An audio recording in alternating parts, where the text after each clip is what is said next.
Episode 46 and 47। इस कहानी का पूरा आनंद लेने के लिए इसके पहले के एपिसोड्स को जरूर सुनें।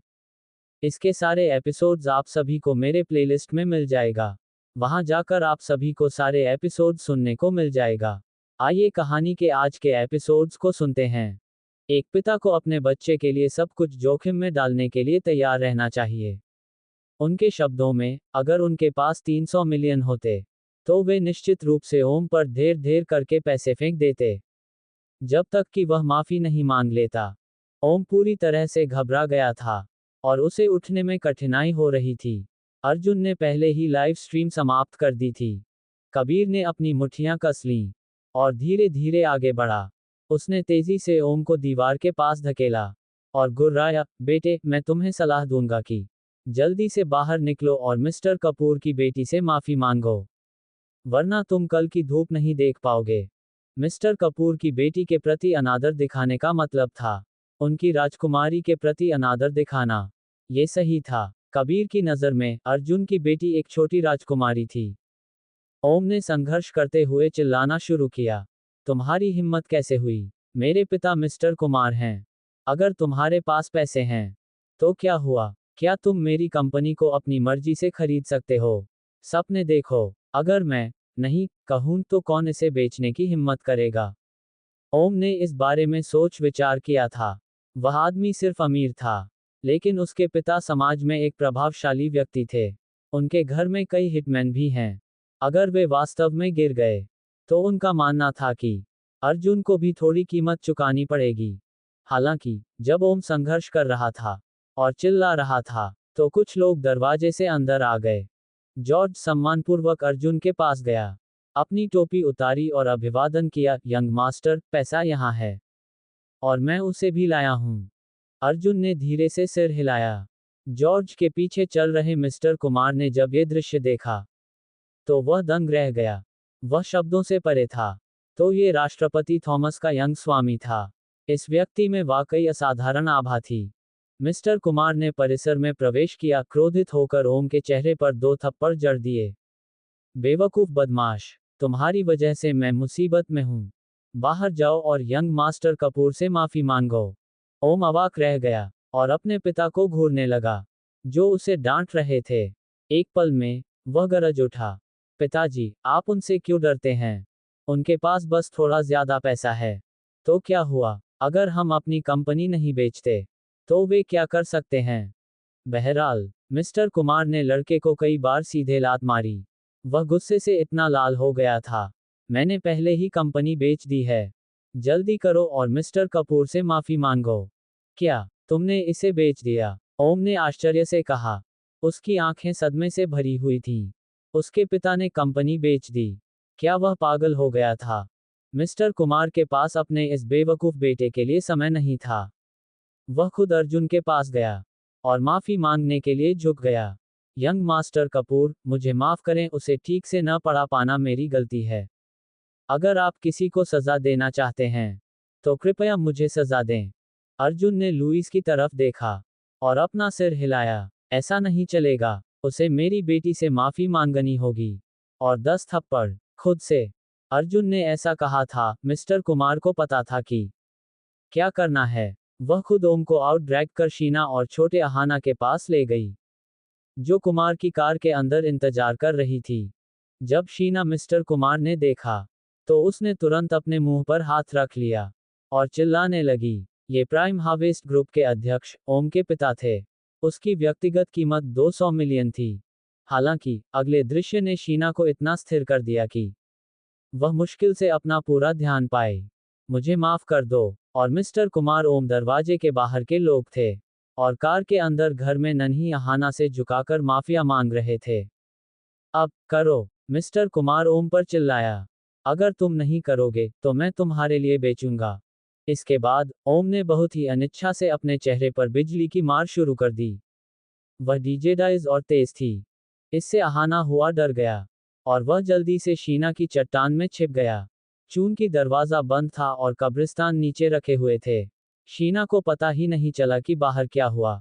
जब ओम ने खुद को प्लास्टिक ब्लास्टर्स देखा तो वह बहुत हैरान हो गई थी। थोड़ी देर बाद अर्जुन आए। शीना से कुछ बात करने के बाद वह धीरे से अहाना और उसके छोटे से सिर को मिला। अहाना, पापा ने चिंता व्यक्त करने वाले बैल आदमी को सबक सिखाया है। अब कोई भी चिंता नहीं कर सकता। उसके बाद उसने एक बार फिर दरवाजा बंद कर दिया। शायद यही बात उनकी बेटी को चौंका दे, लेकिन उन्हें ये करना ही था।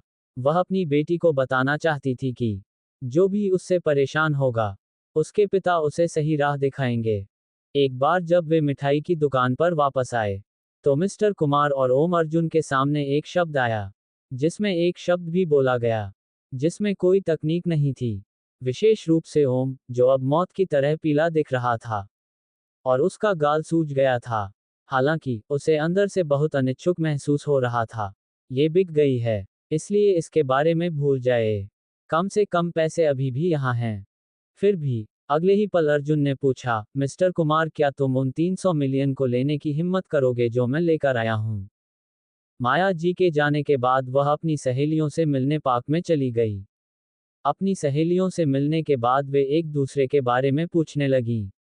जब वे अपने दामादों या बहुओं के बारे में बात करने लगी तो सभी उत्साहित हो गए, क्योंकि उनके दामाद अच्छे थे और उनकी बहुएं भी बच्चों जैसी थीं। केवल माया जी चुप रही और वह सूखी मुस्कान के साथ मुस्कुराई। अरे माया, तुम्हारा दामाद अर्जुन हाल फिलहाल कैसा है? मैंने सुना है कि वह डिलीवरी कर रहा है। एक भड़कीले कपड़े पहने अधेड़ उम्र की महिला ने अचानक बेरहमी से माया की पोल खोल दी, क्योंकि जब भी वे मिलते तो वे माया के दामाद के बारे में जरूर बात करते। ये पहले से ही एक आम बात हो गई थी। ओह माया, तुम्हारा दामाद इतना बुरा क्यों है? तुम अपनी बेटी को जल्द से जल्द उससे तलाक क्यों नहीं दिलवाती? ऐसा नहीं चलेगा। अगर वे तलाक ले लेते हैं, तो अगर वह दोबारा शादी करती है तो ये दूसरी शादी होगी। कोई भी उसे नहीं चाहेगा। उसके पास अतिरिक्त बोझ भी है। आजकल पुरुषों को अकेली माँ पसंद नहीं है। ये सच है। कौन दूसरे लोगों के बच्चों की परवरिश करना चाहेगा? महिलाओं की टिप्पणियां कठोर थीं।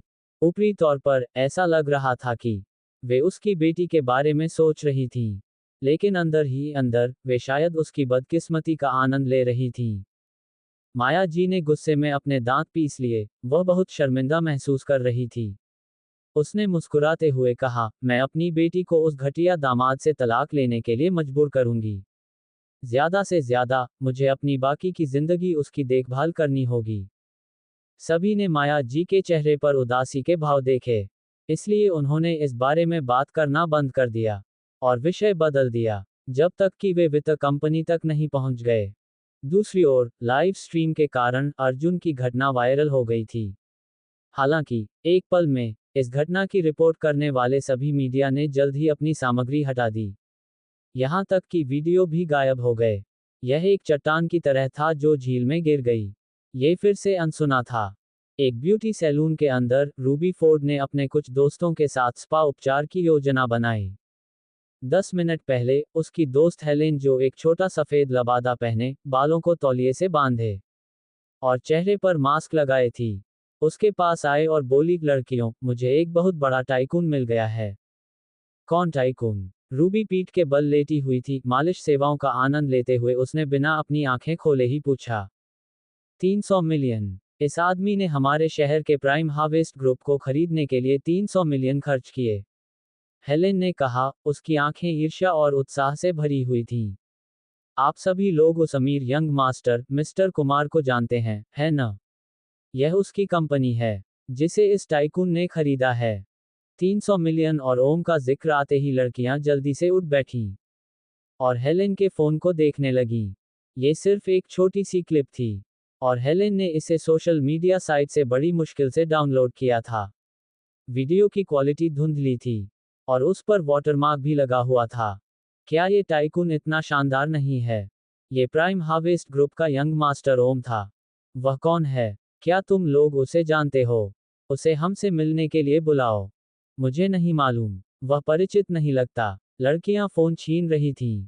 उस आदमी के चेहरे को बेहतर तरीके से देखने की कोशिश कर रही थीं। 300 मिलियन, वह कितना अमीर होगा?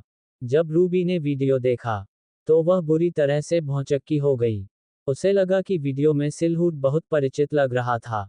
अर्जुन कपूर? नहीं, असंभव। वह आदमी इतना कंगाल था कि उसने देवेश जी से पैसे भी उधार लिए थे। रूबी ने इस बारे में ज्यादा नहीं सोचा और उस आदमी के बारे में बात करना जारी रखा जिसने अभी अभी 300 मिलियन खर्च किए थे। वह एक पिता भी था। कितना मर्दाना। अर्जुन की ओर वापस। अनिका अर्जुन के आगे चल रहा था और अहाना को अपनी बाहों में लिए हुए था, जबकि अर्जुन उसके पीछे चल रहा था। वे आवास क्षेत्र के द्वार तक चुपचाप चलते रहे। अचानक अनिका रुक गया। अहाना पहले ही उसकी बाहों में सो चुकी थी। अनिका ने अर्जुन की ओर देखा और कहा, आज सुबह की घटना, धन्यवाद। आज सुबह? ओह, ब्लू मून क्लब में हुई घटना। अर्जुन ने गंभीरता से कहा, अनिका, तुम मेरी पत्नी हो। अगर अगली बार कुछ भी होता है तो तुम्हें मुझे पहले से बताना होगा। अनिका ने समझ में सिर हिलाया। जब वह हॉस्पिटल से जागी तो उसे पता था कि यह अर्जुन ही था जिसने उसे बचाया था। लेकिन वह नहीं जानती थी कि उसने ये कैसे किया। उसने कल उससे पूछने की योजना बनाई थी, क्योंकि वह जानती थी कि गेविन और जेफरी से निपटना आसान नहीं था। सिर्फ उसके पति की हैसियत के कारण वह शायद ऐसा नहीं कर पाता। इसलिए अनिका ने सोचा कि किसी और ने उसकी मदद की होगी, या शायद उसकी मदद की होगी। क्या ये वह व्यक्ति हो सकता है जिसने उस समय विक्ट्री फार्मास्यूटिकल्स के साथ 1 मिलियन का अनुबंध हासिल करने में उसकी मदद की थी? आखिर वह कौन था? पूरी रात सन्नाटे में बीती। अगली सुबह अनिका काम पर चला गया। अर्जुन ने सामान पैक करने का नाटक किया। फिर वह अहाना को लेकर बाहर जाने के लिए तैयार हो गया। उसने घर से एक कदम बाहर ही रखा था कि उसकी सास ने फोन किया। जब उसने फोन उठाया तो दूसरी तरफ से माथा की हताश आवाज आई, अर्जुन, 10 मिनट में रिवर क्रॉस स्ट्रीट पर जल्दी आओ। इससे पहले कि वह कारण पूछ पाता, कॉल खत्म हो गई। वह कौन सी जरूरी बात थी जिसके कारण वह इतनी चिंतित लग रही थी?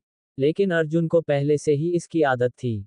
उसने अहाना को देखा और उसे कंपनी में भेजने का फैसला किया। अमन को कुछ समय के लिए उसकी देखभाल करने के लिए बुलाना।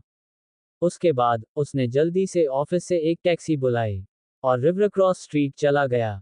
जैसे ही वह बाहर निकला, उसने देखा कि मध्यम आयु वर्ग के पुरुषों और महिलाओं का एक बड़ा समूह एक वित्त कंपनी के कसकर बंद दरवाजे के चारों ओर खड़ा था। और वे सूट पहने कुछ पुरुषों और महिलाओं के साथ गर्मागर्म बहस कर रहे थे। तुम क्या कर रहे थे? तुम 5 मिनट देर से आए हो। क्या तुम में हिम्मत है? तुम तो बस अपनी सास का अनादर करने की कोशिश कर रहे हो। अर्जुन अभी पहुंचा ही था कि माया जी घमंड से उसके पास आए और उसे डांटने लगी।